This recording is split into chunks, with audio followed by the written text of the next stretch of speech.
welcome back to this week's video on how to build a client base. I'm a photographer, but this can apply to any creative, entrepreneurial business setup or whatever. So I'm going to be sharing with you today 5 tips that have helped transform my business and that I employ in my business. Attached to this video in the description box below is going to be a downloadable PDF that includes 3 extra tips, one of which is one of my biggest ones where that actually gives me half of my inquiries. So definitely check that out because it has some of my best tips out of this whole bunch. So my first tip is, if you want it, say it. I'm a huge believer in if you put out into the world what you actually want to happen, it's going to happen. The first time I decided to officially start my business or whatever, I created a website, I had a Facebook page, and I posted it on all my social media. I was telling all my friends that I was starting this business, which was really scary, but you need to do that. Even if you're kind of known as someone who's, good at photography, or maybe you're known to be good at fitness or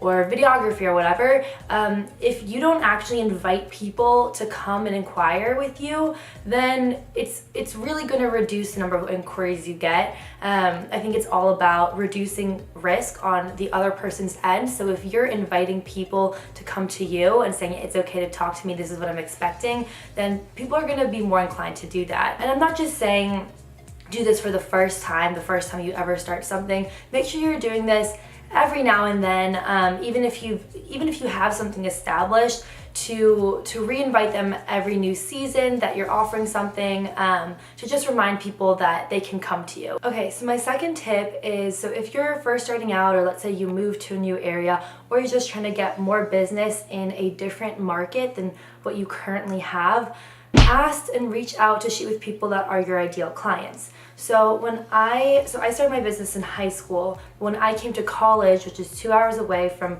where my main client base is, I was struggling to try and gain a new client base here in this new city. I wanted to have a more portrait client base for senior pictures in college. So I reached out to a few girls on social media that had large social media followings, or if they didn't have a large social media following, they were heavily involved in an organization that or a community that I kind of wanted an in on or exposure in. So I reached out to them and offered them a free portrait session in exchange for promotion on their social media. So really make sure you're picking these people that you're doing free work with very strategically, because that's your free time. You really want to outline what your ideal target audience is before you just, go pick anyone. My third tip is to post what you want to make happen more. So after you start getting in some work, you should be posting about it everywhere.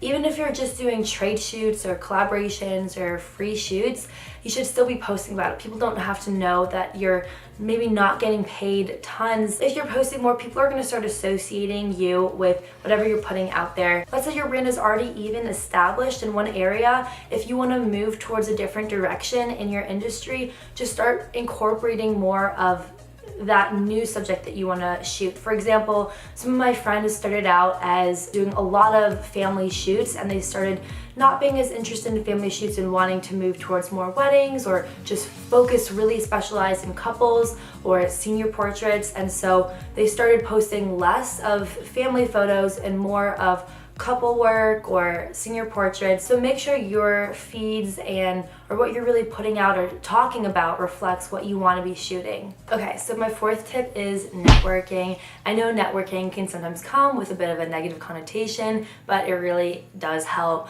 I've gotten a lot of jobs from past internships I've had, past jobs I've had, just communities I've been involved in. So just people I know, a lot of my inquiries come from referrals. Try to think about where your ideal client is and how you could get involved with that in some way.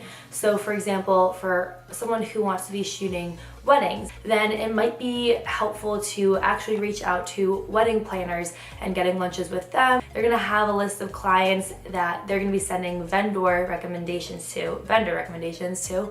And so it might be more helpful to get lunch with them if your main goal is to bring in more clients. My fifth and last tip for today is to collaborate. I think collaborating is heavily underlooked, and a lot of people could be afraid to do it, or like this fear of competition. If you collaborate with someone who has a similar audience as you, or an audience that maybe you don't really have yet but you kind of want an in on, or you want exposure to, then you really should be collaborating. If you do work with someone else and you guys both put out that work and promote your work together, you're going to be tagging each other, and then the audiences that are loyal to those two respective people are going to have crossover and to get to see into the other person's life and work. So you just want to make sure when you're collaborating that you're choosing to collab with people who have audiences that you're interested in, and also are kind of like at the same level as you. If you reach out to someone who's way far in their career, they might not give you a response back. So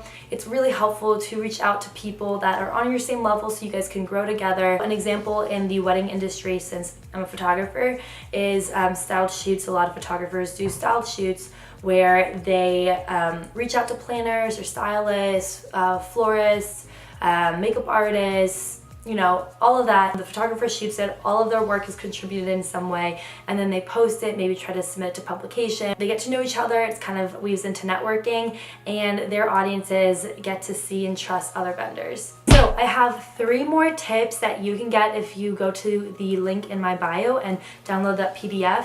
One of the tips is one of the ways I get most of my referrals. So definitely go download that below. And yeah, that concludes today's video. So thank you for watching, and let me know if there are any other tips that you want for future videos.